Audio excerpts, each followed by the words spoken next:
जी हाँ, आपको याद दिला रहे हैं कि जब देश आज़ाद नहीं था 1947 से पहले और भारत के संविधान से पहले देश के राजा महाराजा सिर्फ वही होते थे जिन्होंने किसी रानी महारानी की कोख में पैर फैलाए हो।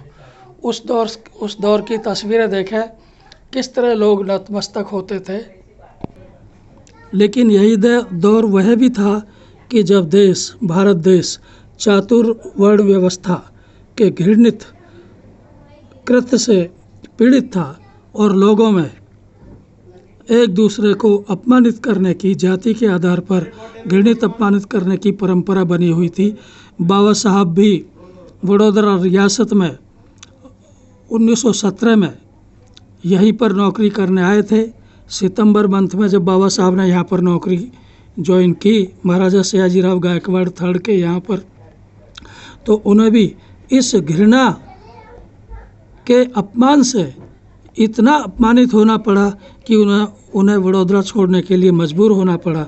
और वडोदरा छोड़ने से पहले बाबा साहब ने संकल्प वृक्ष के नीचे आज जिस भूमि को हम संकल्प भूमि सयाजी बाग कहते हैं, पुराना नाम कमाटी बाग के नाम से प्रसिद्ध था, यहीं पर बाबा साहब ने देश के हर नागरिक को बराबरी के इंसाफ का संकल्प लिया और देश के हर नागरिक को इस देश का हुक्मरान बनने का अधिकार दिया।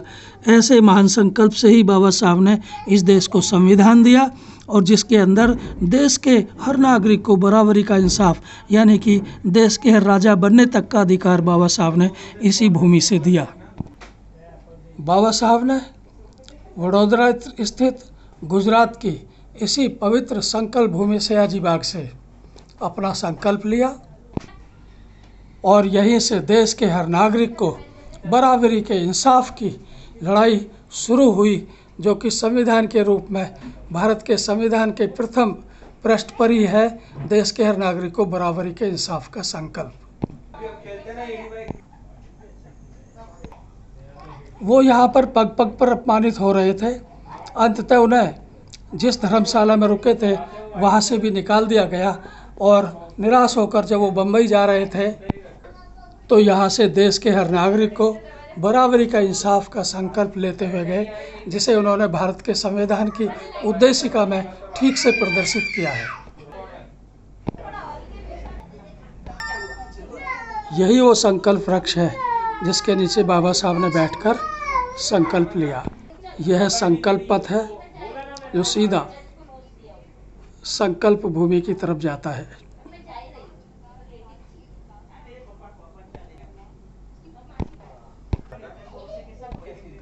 इस घृणित व्यवस्था में बाबा साहब केवल यहाँ पर 11 दिन ही टिक पाए और इस वडोदरा नगरी को छोड़ने से पहले जो संकल्प लेके गए वो देश के हर नागरिक को बराबरी के इंसाफ का जो संकल्प लिया, उसी का परिणाम है कि आज देश का हर नागरिक इस देश का हुक्मरान बन सकता है।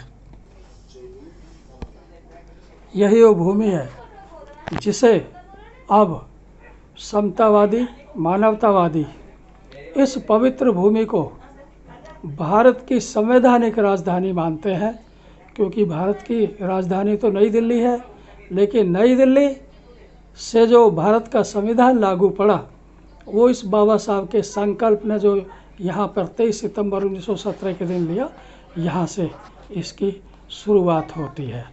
देश के हर नागरिक को जो इस देश का हुक्मरान बनने तक का अधिकार दिया है वह इसी भूमि से बाबा साहब के संकल्प से प्राप्त हुआ है। इसके लिए देश के उन तमाम मुख्यमंत्री, प्रधानमंत्री, राष्ट्रपति, MP, MLA, वर्तमान और भूतपूर्व सभी को यहाँ पर आकर नतमस्तक होना चाहिए, क्योंकि यह वो भूमि है जहाँ से आप सभी को इस देश का हुक्मरान बनने का अधिकार मिला है। आप जानते हैं ना, पहले जो राजा महाराजा होते थे सिर्फ वही होते थे जिन्होंने किसी रानी महारानी की कोख में पैर फैलाए हो, लेकिन बाबा साहब ने तो एक ही बार में देश के हर नागरिक को इस देश का हुक्मरान बनने का अधिकार दिया।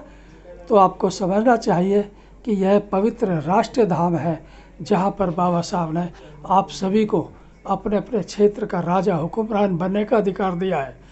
अभी भी फिर से आपसे सब प्रार्थना की जाती है, आप सभी को इस पवित्र धाम पर आकर नतमस्तक होना चाहिए। इस पवित्र धाम पर आकर अपने श्रद्धा सुमन अर्पित करने चाहिए, नहीं तो आपकी यात्रा अधूरी है। आपको याद होना चाहिए, यही वो मनोनीत किया हुआ राष्ट्र धाम है। इसलिए राष्ट्र धाम है कि देश के हर नागरिक को यहीं से सभी को इस देश का हुक्मरान बनने का अधिकार मिला है। ऐसी पवित्र और महान भूमि पर आपको अभी जल्दी से जल्दी आगामी 23 सितंबर 2024 से पहले अथवा तो 23 सितंबर 2024 को पवित्र संकल्प दिवस पर आकर नतमस्तक होकर यहाँ पर श्रद्धा सुमन अर्पित करने चाहिए।